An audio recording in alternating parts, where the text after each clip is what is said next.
Imphal West ki Patsoi Police Station ki manungda leiriba Moidangpok maning lenganglok ki mafamda Operation Chathabada sakhangdaba singna lotlamba khuchukhalai kaya fagatkhre. Manipur Press Association ki Yangkhai gani thoi soba mapok kumon palan ngase Major Khulda leiba Manipur Press Club ta pangthokre.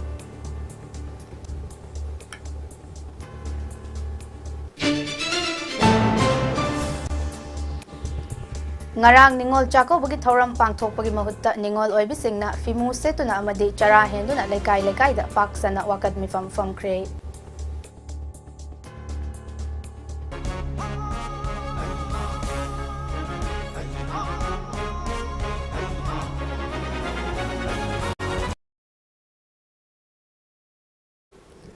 Makak mayum SUBHANA na MAMI TV pau midyang tabiri besingbu taram nok chari pau sandok na pijari. Imphal West ki Patsoi Police Station ki manungda leiriba Moidangpok maning lenganglok ki mafamda 59 GR amadi CDO Imphal West ki combined team na Operation Chathabada sakhangdaba singna lotlamba khuchukhalai kaya fagatkhre. Ngasi chathakiba operation adu akagnaba paw ma phangpadagi KSH Sivakanta IPS SP Imphal West amadi Major Santanu Gatpande ani gi mityang makhada Moidangpok maning lenganglok ki akoiba mafam singda thiba humbagi thabak chathagibani hairi. Ngasi pung mariga makhaida chathagiba operation aduda mifami pundi yaukide adum oinama khuchu khulai kayadi fagatke.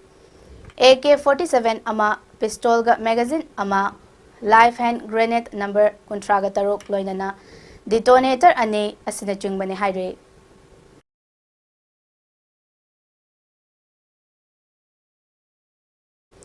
All Manipur Press Association ki Yangkhai gani thoi soba mapok kumon palan ngase Major Khulda leiba Manipur Press Club ta pangthokre.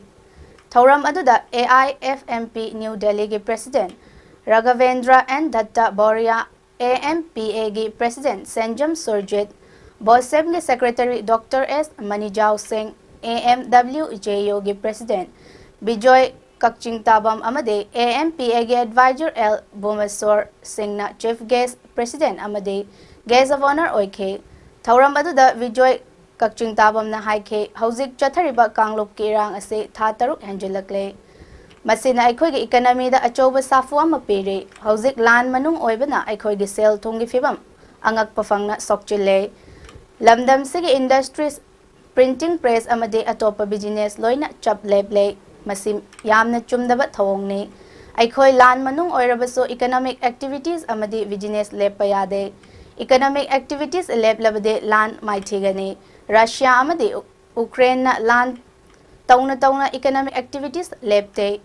Russia na atopa lebak singda magi thau marang kaina thadok e Ukraine na su magi leijaba potlam kaya atopa lebak singda yonthok e masi aikhoina ningsingada bani haike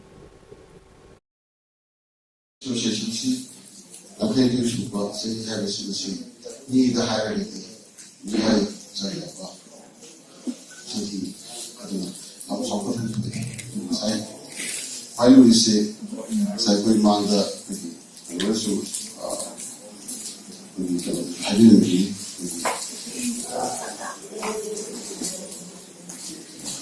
Because of the day, the situation that she now, industry, not only the printing industry, the industry sector, the private sector. Masina,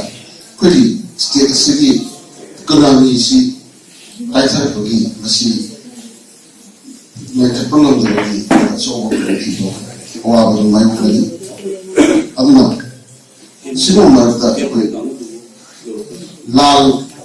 menunggu ada suatu economy dikahin melihat masih kuri media kalau mana kuri section kuri maki, pound kuri maki, aduga.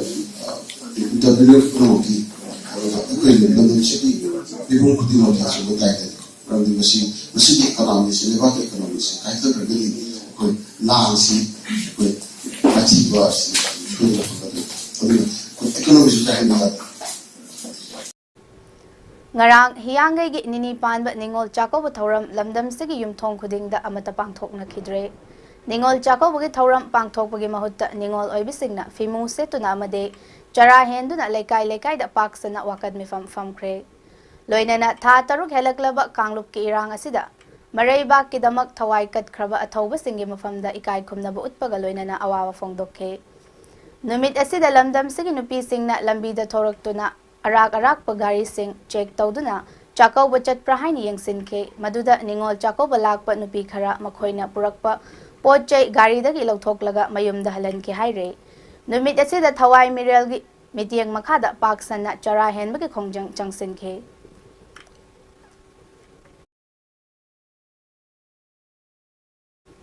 Ngasi ayuk pung nipan rom tabada Technopol District ki manung channa laiba Narum Saivon amade Narum Village ani gi marakta kunsuba Assam Rifles ki team ama Jesper Gari anida Technopol tamna lakpada sakhangdaba Kutlai matik chana paiba militant singna lambida IED pokhai handuna amade nongmai kapsinduna ambush tawrakre haire adum oinamak asok apan yawbagi paw leite haire Mami TV na fangba paw gi matung inna Kunsuba Assam Rifles ki team aduna Jesper Gari anida Technopol tamna lakhe maduda hana lumduna leiramba sakhangdaba militant group amana sakti leiba IED ama pokhai halakhe adugi matung Nongmay kapsinduna landarakhe Assam Rifles ki maikai dagiso handuna nakal animakta minute yang khairom nongmay kapnakhe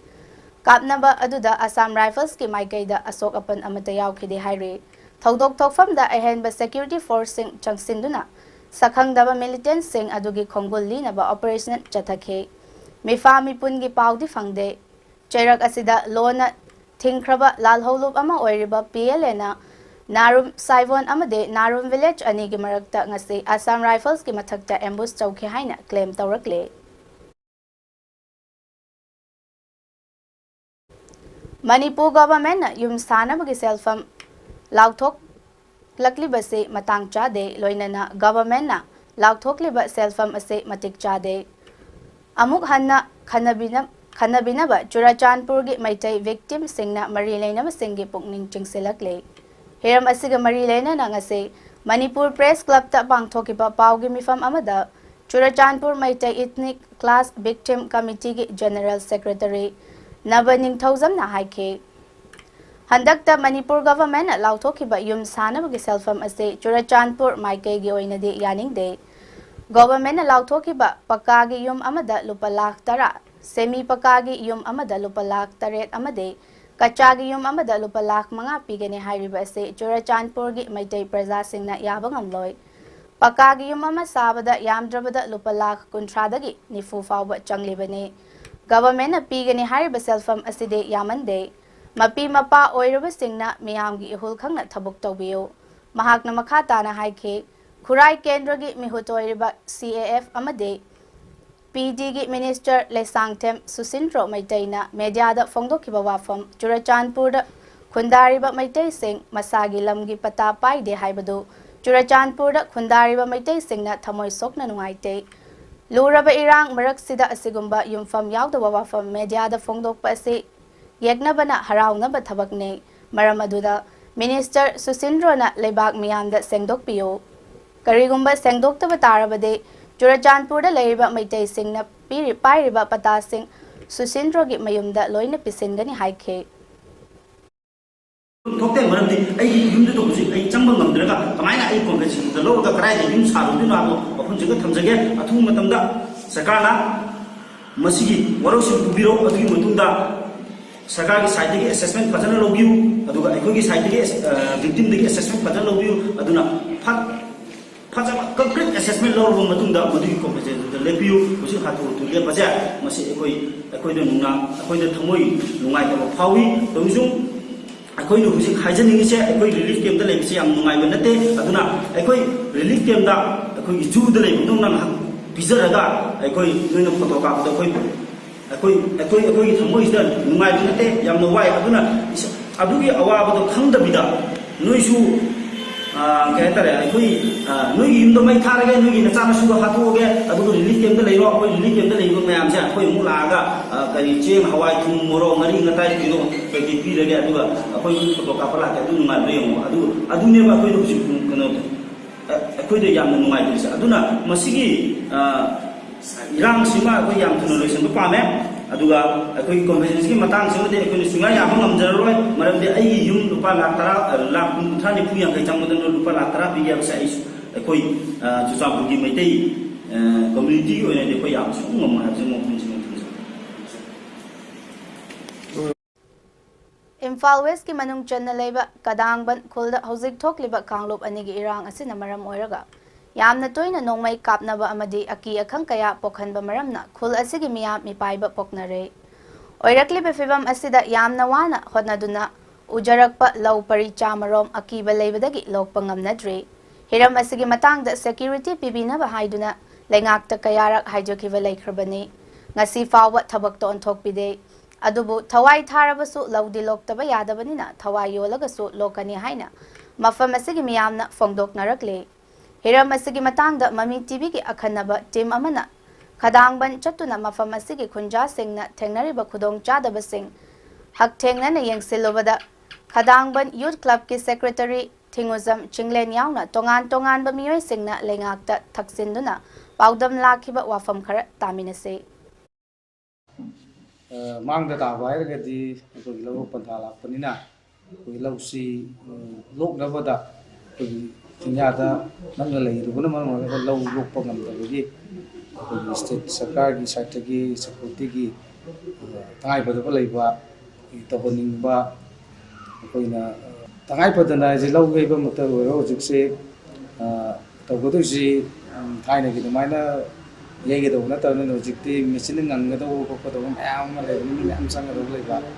ado na ju ki le ri ba ko film da di ngai ko da security si ga chobo ho om di le si a ko gi le ri se ga da man ge ko gi ka da man ge awang tang ma da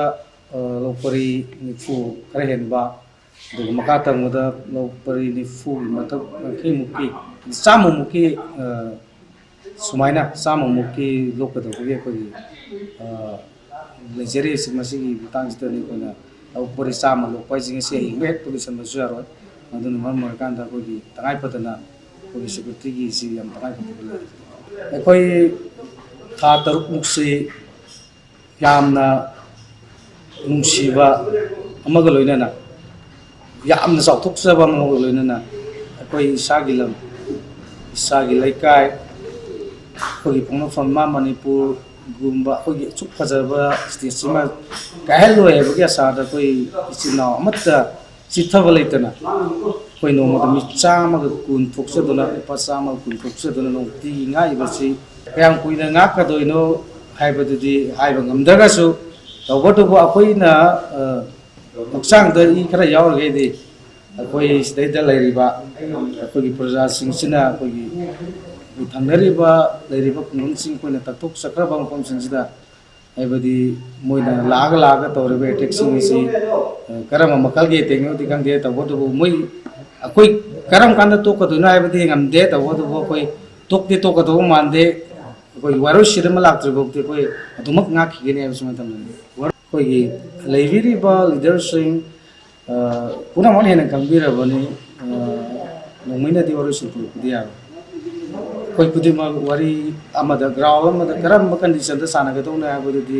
laibiri ba kan himya amna ena to dona kambira bunga tani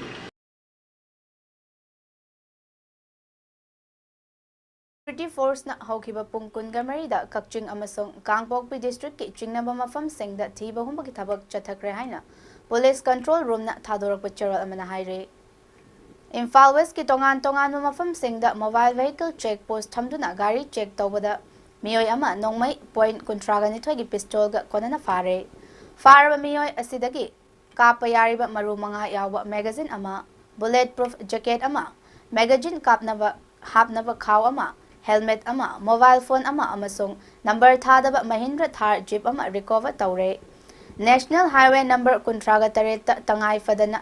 changba potlam puba truck chaniga yankhai ni thoi amade National Highway number 2 da pot pick thanna yawa truck chaniga nifuga taruk changlakre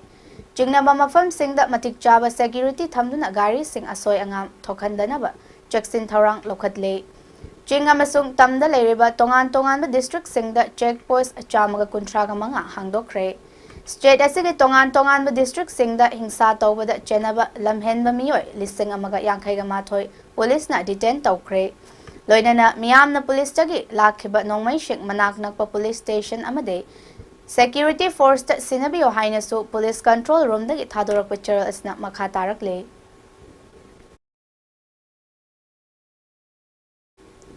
Mayang Imphal Police Station ki manung channa leiba irong khunaudagi aribam Nasimuddin Elias yaima chahi humfuganipan apokpa let MD Rahimuddin kauba miyoi amagi yumgi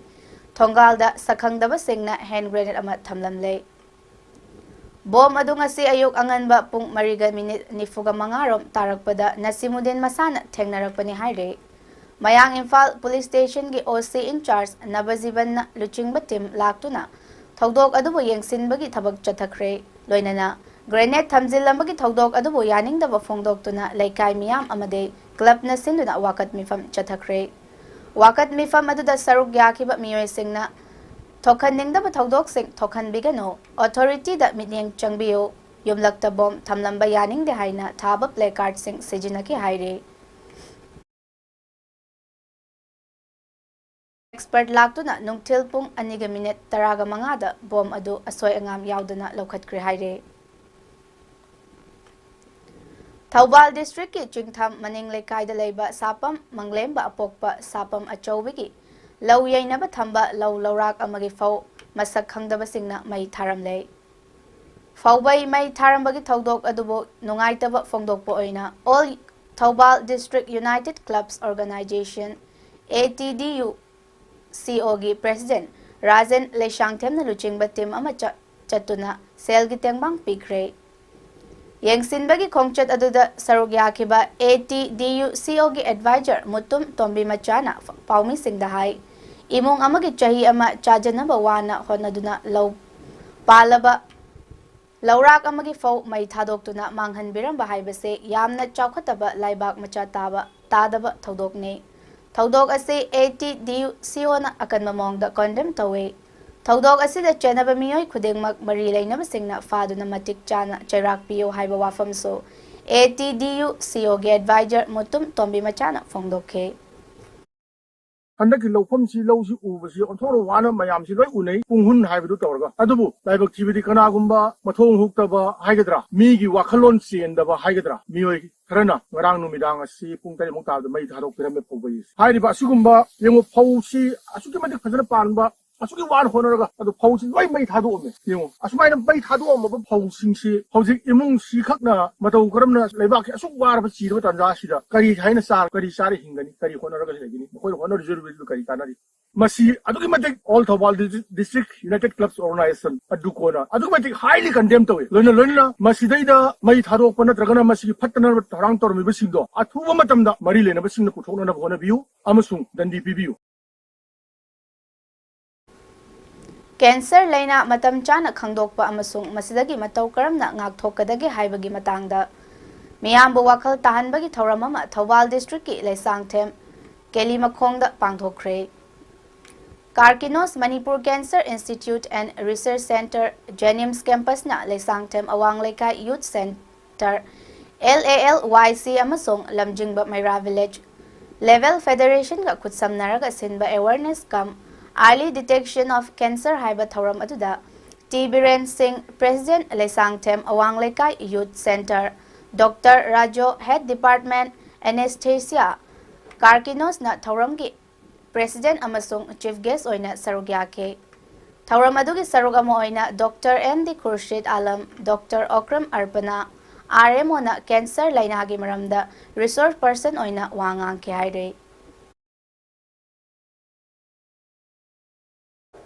Sakhangdaba singna chingtha maning laibung lekai da leiba sapam achowbigi yainaba tekcham lokol da paiduna thamba lawrak amagi fawbai mai thadok pirambadagi awaba taraba imungda like-minded group LMG gi thomi singna khudakki oina lupa lising taraga mathoi gi senfam tengbang kre haire. Tengbang khongchat aduga mari leinana LMG gi secretary audit sorok haibam na hai chinjak haibasi miyoibagi thawaini thawai gi masak oiriba chinjak piriba lawmi sinmi singbo ikai khumna da haibase yamna laibak thebane ꯍꯧꯖꯤꯛꯀꯤ ꯃꯇꯝꯗ ꯂꯧ ꯎꯅꯔꯤꯕ ꯑꯁꯤ ꯁꯦꯟꯗꯣꯡꯒꯤ ꯎꯅꯕ ꯅꯠꯇꯦ, ꯆꯥꯅꯕꯒꯤꯗꯃꯛ ꯎꯔꯤꯕꯅꯤ꯫ ꯀꯨꯝ ꯑꯃꯒꯤ ꯆꯥꯅꯕꯒꯤꯗꯃꯛ ꯀꯨꯝꯕꯤ ꯀꯥꯂꯦꯟ ꯅꯥꯏꯗꯅ ꯋꯥꯅ ꯎꯖꯔꯤꯕ ꯂꯧ ꯂꯣꯛꯅꯕ ꯂꯧꯕꯨꯛꯇ ꯄꯩꯗꯨꯅ ꯊꯝꯕ ꯐꯧꯕꯩ ꯃꯩ ꯊꯥꯕꯒꯤ ꯊꯧꯑꯣꯡ ꯂꯦꯞꯇꯅ ꯆꯠꯊꯔꯛꯄ ꯑꯁꯤ LMGꯅ ꯀꯟꯗꯦꯝ ꯇꯧꯏ꯫ ꯀꯅꯥꯒꯨꯝꯕ ꯄꯨꯛꯆꯦꯜ ꯆꯥꯎꯔꯕ ꯃꯤꯑꯣꯏꯁꯤꯡꯅ ꯐꯧꯕꯩ ꯃꯩ ꯊꯥꯔꯝꯕ ꯃꯤꯑꯣꯏꯁꯤꯡ ꯄꯥꯎ ꯄꯤꯕꯤꯔꯛꯄ ꯃꯤꯑꯣꯏꯗ ꯒ꯭ꯔꯨꯞ ꯑꯁꯤꯅ ꯂꯨꯄꯥ 50,000ꯒꯤ ꯔꯤꯋꯥꯔꯗ ꯄꯤꯗꯨꯅ ꯏꯀꯥꯏ ꯈꯨꯝꯅꯒꯅꯤ꯫ ꯑꯁꯤꯒꯨꯝꯕ ꯐꯠꯇꯕ ꯑꯃꯗꯤ ꯃꯤꯅꯨꯡꯁꯤ ꯂꯩꯇꯕ ꯊꯧꯑꯣꯡ ꯆꯠꯊꯔꯤꯕ ꯃꯤꯑꯣꯏꯁꯤꯡ ꯂꯣꯠꯁꯤꯟꯗꯨꯅ ꯊꯝꯂꯣꯏꯁꯤ꯫ ꯃꯈꯣꯏꯕꯨ ꯂꯣꯒꯤ ꯑꯣꯏꯕ ꯗꯟꯗꯤ ꯄꯤꯅꯕ ꯍꯣꯠꯅꯕꯗ ꯃꯤꯌꯥꯝ ꯃꯇꯦꯡ ꯄꯥꯡꯕꯤꯌꯨ ꯍꯥꯏꯅꯁꯨ ꯃꯍꯥꯛꯅ ꯐꯣꯡꯗꯣꯛꯈꯤ꯫ ꯊꯥꯡ ꯇꯥ ꯗꯦꯒ ꯃꯔꯤ ꯂꯩꯅꯅ ꯍꯧꯈꯤꯕ ꯅꯣꯚꯦꯝꯕꯔ 10ꯗꯒꯤ ꯍꯧꯗꯨꯅ ꯇꯣꯉꯥꯟ-ꯇꯣꯉꯥꯟꯕ ꯃꯐꯝꯁꯤꯡꯗ ꯆꯠꯊꯔꯛꯂꯤꯕ ꯊꯧꯔꯝꯒꯤ ꯁꯔꯨꯛ ꯑꯃ ꯑꯣꯏꯅ Thang Ta for resilience in time of strife ꯍꯥꯏꯕ ꯊꯤꯝꯗ ꯃꯣꯏꯔꯥꯡꯈꯣꯝꯒꯤ ꯁ꯭ꯌꯥꯃꯥ ꯁꯛꯁꯤ ꯍꯥꯏ ꯁ꯭ꯀꯨꯜꯗ ꯍꯥꯡꯂꯤꯕ ꯔꯤꯂꯤꯐ ꯀꯦꯝꯞ ꯑꯃꯗꯤ ꯔꯤꯡꯒꯣ ꯀ꯭ꯂꯕ ꯀꯩꯕꯤ ꯍꯩꯀꯛ ꯃꯄꯥꯜꯒꯤ ꯔꯤꯂꯤꯐ ꯀꯦꯝꯞꯗ ꯊꯥꯡ ꯇꯥ ꯗꯦ ꯄꯥꯡꯊꯣꯛꯈ꯭ꯔꯦ꯫ ꯊꯧꯔꯝ ꯑꯗꯨꯗ ꯔꯤꯂꯤꯐ ꯀꯦꯝꯞ ꯀꯃꯤꯇꯤꯒꯤ co-convenor RK Ranju, chairman Thang Ta day observation committee Irom Ibomcha, vice chairman Thang Ta day observation committee Leitanthem Dhamendro, president Kimaks Ningthoujam Ajit Kumar ꯃꯉꯥꯡ, ꯑꯦꯗꯚꯥꯏꯖꯔ ꯀꯤꯃꯥꯛꯁ ꯑꯃꯥꯏꯕꯝ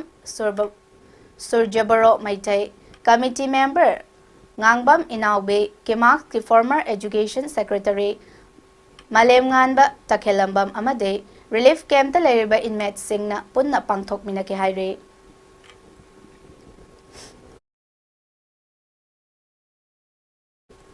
ꯊꯧꯕꯥꯜ ꯈꯦꯇ꯭ꯔꯤ ꯂꯩꯀꯥꯏꯒꯤ ꯃꯩꯔꯥ ꯄꯥꯏꯕꯤ ꯂꯨꯞ Meitei joint coordinating committee Waithou ꯇꯨ ꯊꯧꯕꯥꯜ ꯈꯨꯅꯧ ꯑꯃꯗꯤ ꯊꯧꯕꯥꯜ ꯑꯇꯣꯛꯄꯝ ꯃꯩꯔꯥ ꯄꯥꯏꯕꯤ ꯑꯄꯨꯟꯕ ꯂꯨꯞꯅ ꯃꯅꯤꯄꯨꯔꯒꯤ ꯏꯔꯥꯡ ꯑꯁꯤꯅ ꯃꯔꯝ ꯑꯣꯏꯔꯒ ꯅꯤꯡꯉꯣꯜ ꯆꯥꯛꯀꯧꯕ ꯄꯥꯡꯊꯣꯛꯄꯒꯤ ꯃꯍꯨꯠ ꯂꯩꯀꯥꯏ-ꯂꯩꯀꯥꯏꯒꯤ ꯇꯣꯉꯥꯟ-ꯇꯣꯉꯥꯟꯕ ꯃꯐꯝꯁꯤꯡꯗ ꯅꯤꯡꯉꯣꯜꯁꯤꯡ ꯊꯣꯛꯂꯛꯇꯨꯅ ꯋꯥꯀꯠ ꯃꯤꯐꯝ ꯄꯥꯡꯊꯣꯛꯅꯈ꯭ꯔꯦ꯫ ꯋꯥꯀꯠ ꯃꯤꯐꯝꯗ ꯁꯔꯨꯛ ꯌꯥꯈꯤꯕꯤ ꯑꯇꯣꯛꯄꯝ ꯃꯩꯔꯥ ꯄꯥꯏꯕꯤ ꯑꯄꯨꯟꯕ ꯂꯨꯞꯀꯤ ꯑꯦꯗꯚꯥꯏꯖꯔ Y ꯕꯤꯃꯣꯂꯥꯅ ꯍꯥꯏ ꯃꯅꯤꯄꯨꯔꯗ ꯂꯩꯔꯤꯕ ꯅꯤꯡꯉꯣꯜ ꯄꯨꯝꯅꯃꯛꯅ ꯀꯨꯝꯁꯤ ꯆꯍꯤꯒꯤ ꯅꯤꯡꯉꯣꯜ ꯆꯥꯛꯀꯧꯕ ꯄꯥꯡꯊꯣꯛꯂꯔꯣꯏꯁꯤ ꯍꯥꯏꯅ ꯂꯦꯞꯅꯈꯤꯕꯅ ꯃꯗꯨꯒꯤ ꯃꯍꯨꯠ ꯋꯥꯀꯠ ꯃꯤꯐꯝ ꯑꯣꯏꯅ ꯄꯥꯡꯊꯣꯛꯂꯦ꯫ ꯃꯇꯝ ꯁꯥꯡꯅ ꯏꯔꯥꯡ ꯑꯁꯤꯅ ꯑꯗꯨꯃꯛ ꯆꯠꯊꯗꯨꯅ ꯂꯩꯔꯕꯗꯤ ꯑꯩꯈꯣꯏꯒꯤ ꯇꯨꯡꯒꯤ ꯄꯨꯋꯥꯔꯤ ꯑꯁꯤ ꯀꯔꯤ ꯑꯣꯏꯔꯛꯀꯗꯒꯦ ꯍꯥꯏꯕ ꯉꯝꯗꯕꯅ ꯂꯩꯉꯥꯛꯅ ꯏꯔꯥꯡ ꯑꯁꯤ ꯑꯊꯨꯕ ꯃꯇꯝꯗ ꯂꯣꯏꯁꯤꯟꯅꯕ ꯍꯣꯠꯅꯕꯤꯌꯨ꯫ ꯏꯔꯥꯡ ꯑꯁꯤꯅ ꯃꯔꯝ ꯑꯣꯏꯔꯒ ꯅꯣꯡꯃꯒꯤ ꯁꯨꯔꯒ ꯅꯣꯝꯂꯒ ꯆꯥꯖꯕ ꯃꯤꯑꯣꯏ ꯀꯌꯥꯅ ꯋꯥꯕꯅ ꯈꯝ ꯊꯦꯡꯅꯔꯦ ꯍꯥꯏꯕ ꯋꯥꯐꯝꯁꯨ ꯑꯊꯣꯛꯄꯝ ꯃꯩꯔꯥ ꯄꯥꯏꯕꯤ ꯑꯄꯨꯟꯕ ꯂꯨꯞꯀꯤ ꯑꯦꯗꯚꯥꯏꯖꯔ Y ꯕꯤꯃꯣꯂꯥꯅ ꯐꯣꯡꯗꯣꯛꯈꯤ꯫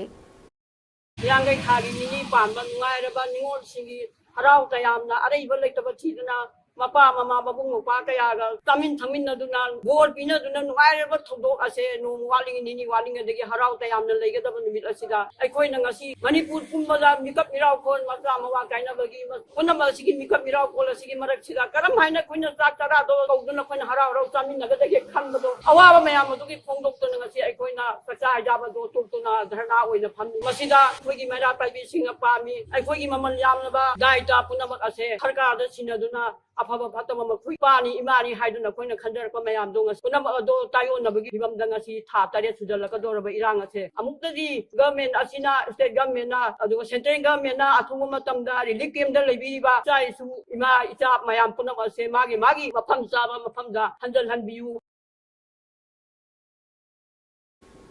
ꯑꯣꯏꯅꯥꯝ ꯁꯥꯋꯣꯝꯕꯨꯡ ꯑꯄꯨꯟꯕ ꯃꯩꯔꯥ ꯄꯥꯏꯕꯤꯅ ꯁꯤꯟꯗꯨꯅ ꯅꯤꯡꯉꯣꯜ ꯆꯥꯛꯀꯧꯕ ꯄꯥꯡꯊꯣꯛꯄꯒꯤ ꯃꯍꯨꯠ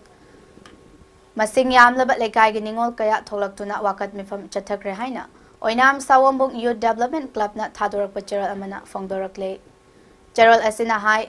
ꯊꯥ 6 ꯍꯦꯜꯂꯛꯂꯕ ꯏꯔꯥꯡ ꯑꯁꯤꯅ ꯃꯔꯝ ꯑꯣꯏꯔꯒ ꯂꯝꯗꯝꯁꯤꯒꯤ ꯇꯣꯉꯥꯟ-ꯇꯣꯉꯥꯟꯕ ꯔꯤꯂꯤꯐ ꯀꯦꯝꯞꯁꯤꯡꯗ ꯅꯤꯡꯉꯣꯜ ꯑꯣꯏꯕꯤ ꯀꯌꯥꯅ ꯌꯥꯝꯅ ꯋꯥꯅ ꯂꯩꯅꯔꯤ꯫ ꯑꯁꯤꯒꯨꯝꯕ ꯀꯌꯥꯁꯤꯅ ꯃꯔꯝ ꯑꯣꯏꯔꯒ ꯀꯨꯝꯍꯩ ꯄꯥꯡꯊꯣꯛꯇꯨꯅ ꯅꯨꯡꯉꯥꯏꯊꯣꯛꯄꯒꯤ ꯃꯍꯨꯠ ꯃꯤꯌꯥꯝꯒꯤ ꯑꯋꯥꯕꯗ ꯁꯔꯨꯛ ꯌꯥꯗꯨꯅ ꯋꯥꯀꯠ ꯃꯤꯐꯝ ꯆꯠꯊꯈꯤꯕꯅꯤ ꯍꯥꯏꯕ ꯋꯥꯐꯝꯁꯨ ꯑꯣꯏꯅꯥꯝ ꯁꯥꯋꯣꯝꯕꯨꯡ ꯌꯨꯠ ꯗꯦꯚꯂꯞꯃꯦꯟꯠ ꯀ꯭ꯂꯕꯅ ꯊꯥꯗꯣꯔꯛꯄ ꯆꯦꯔꯣꯜ ꯑꯁꯤꯅ ꯃꯈꯥ ꯇꯥꯔꯛꯂꯦ꯫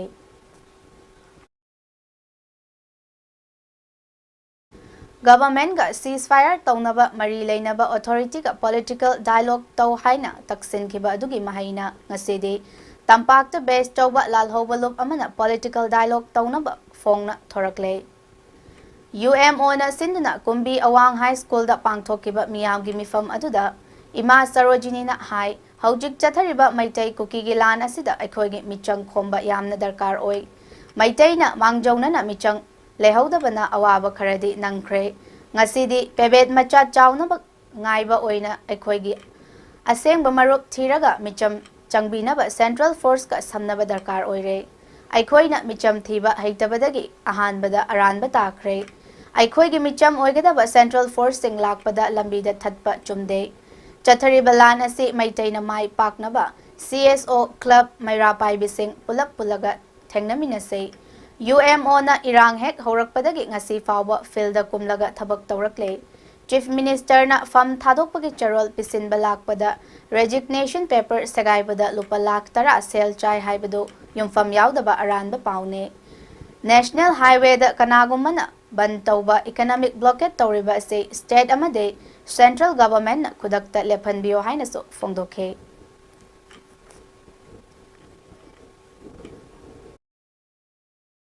District level gi thamba punamak ako jok tok dare ihang hanba maktada aduga kendra wise oina koina thengbat dare adu kendra wise kudi maki koina mafam thinbat thungna thoban kendra gi loising dare kaking kendra gi loising dare adugi manung channa ngasi kumbi gi su kumbi kendra gi thok ugodok sing mayam ama loisilak tho amagani aduga loinana hoji iramdam asida oide iba mai chaiba asaysa kuina tawba yaba yadaba adugi matangna khana nainaba maramdi handak laiba thaba asi koki lani hana akoi masen mai taiga koki ga tongna badu na yarak taba akoi posinda thokti lakpa akoi itan no ge mangsi lakpa adu gataragadi aikoina hajabada yu emona ngasi lisang chikna tang ahum dagina ngasi thataruk sura phawde yumda handindana lojing loya khudi magda koi waro chilama porok na bagi damak leiriba ribolde slim fulai paiba ning tamba ja singda akoina political dialogue tau aduna waro shil por o ina koina hajabada ngasi political dialogue tau ba ULP thokire masida Universal Mother Organization makoi butaram okba amasung thagataba lehori bu punamaksu chok tanangagi political dialogue se loina tawbiu haibasima IPS media le thongda thamdari ani subada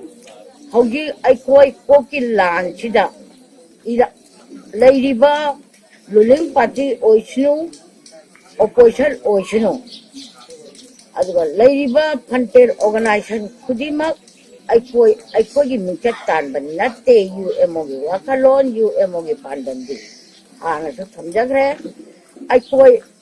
punamak ruling haibal leitana opposition haibal leitana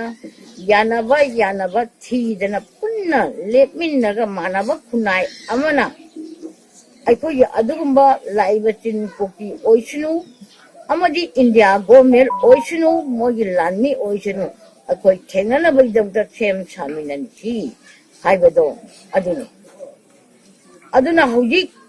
siungna suraba ngasi ningon takau gadoriba nami ningol oji singidi yamna numit asibu ngairaga laksaba khorangna laiba sida akoi luk khudimagna ningon takau basi lepachi haira wa adi UMO gi haidana laaba ngasi maktada bazar manungda mayonda leiriba amadi khungangsingda leiriba ningol oibi khudimak mabung oiba khudimakna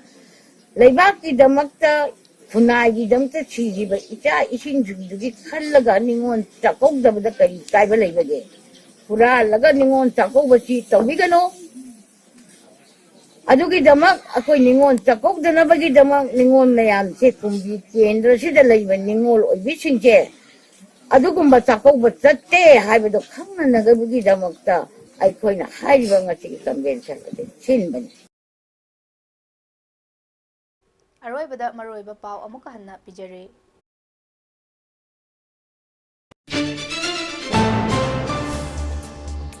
Imphal West ki Pasoi Police Station ki banungda leireba Moidangpok maning Lenganglok ki mafamda operation chathabada sakhangdaba singna lotlamba kuchukulai kaya fagatkhre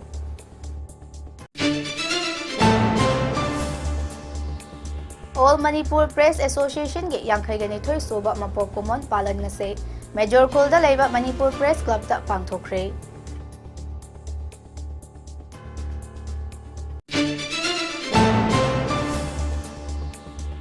ngarang ningol chakaubugi thoram pangthokpagi mahutta ningol oibisingna fimung setuna amade chara henduna lekai lekai da paksana wakat mifam famkre